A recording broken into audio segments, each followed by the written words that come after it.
Assalamualaikum warahmatullahi wabarakatuh.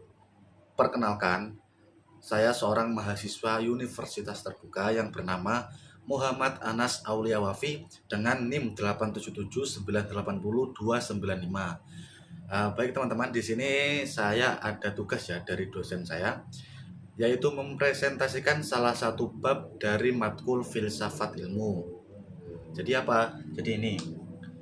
Nah, jadi di sini saya akan menjelaskan tentang analisis fondasi filsafat ilmu yang berisi tentang ontologi, epistemologi, dan aksiologi, teman-teman. Oke, lanjut. Jadi sebelum kita mulai membahas dari ketiga hal tersebut, pertama saya akan menjelaskan dulu apa itu filsafat ilmu dengan definisi singkat saya. Nah, oke teman-teman. Jadi apa filsafat ilmu itu? Filsafat ilmu itu bukan sekadar teori abstrak, melainkan akar dari pohon pengetahuan.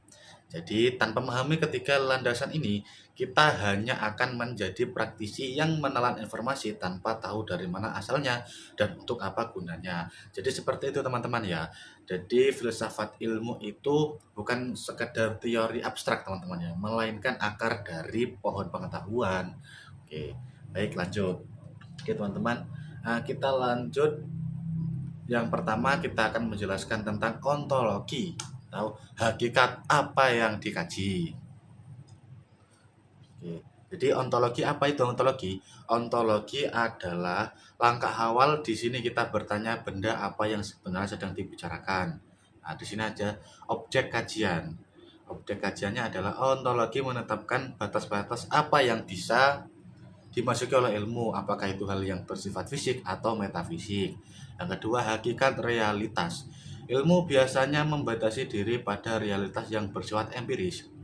Contoh, ini ada contohnya juga teman-teman ya. Contoh kita sebagai mahasiswa ya teman ya. Ini contoh kita sebagai mahasiswa. Jika kita belajar ilmu komunikasi, secara ontologis kita mengkaji interaksi antar manusia. Kita tidak sedang mengkaji struktur atom atau gerakan planet, melainkan bahasan dan makna. Jadi seperti itu ya teman-teman ya. Jadi seperti itu penjelasan dari ontologi. Yang kedua kita akan menjelaskan tentang epistemologi. Bagaimana cara mendapatkannya? Jadi setelah tahu objeknya, epistemologi menjawab. Nah, jadi kan pertama kan jadi ontologi ya teman-teman ya. Nah, sekarang kita kan setelah tahu objeknya, bagaimana cara kita tahu bahwa itu hal benar? Nah, di sini ada metode ilmiahnya. Ini mencakup proses observasi, eksperimen, dan penataran logika deduktif atau induktif. Nah, yang kedua sumber kebenarannya. Apakah pengetahuan ini berasal dari rasio atau dari pengalaman lapangan empirisme? Nah, di sini juga ada uji kebenarannya teman-teman ya. Disinilah konsep validitas dan rehabilitas muncul.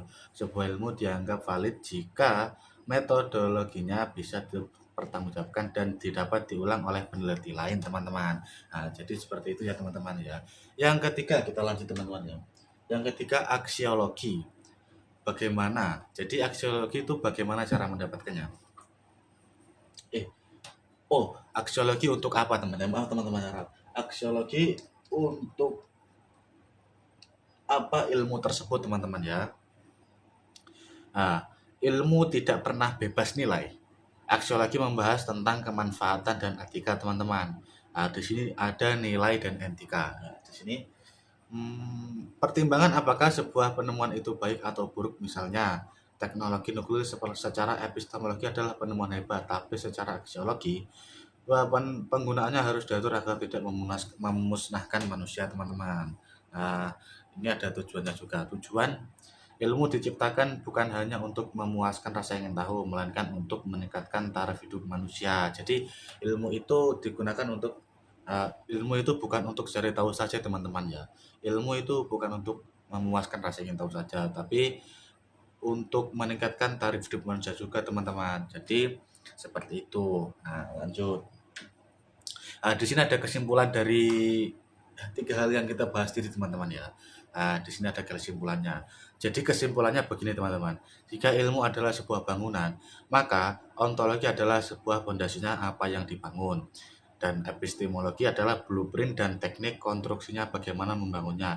Dan aksiologi adalah fungsi dari bangunan tersebut untuk apa orang tinggal di sana, teman-teman. Jadi seperti itu ya teman-teman ya. Penjelasan dari 3 hal tadi. Jadi seperti itu kesimpulannya. Di sini ada. Baik, terima kasih. Cukup sekian presentasi dari saya. Semoga bermanfaat. Terima kasih. Wassalamualaikum warahmatullahi wabarakatuh.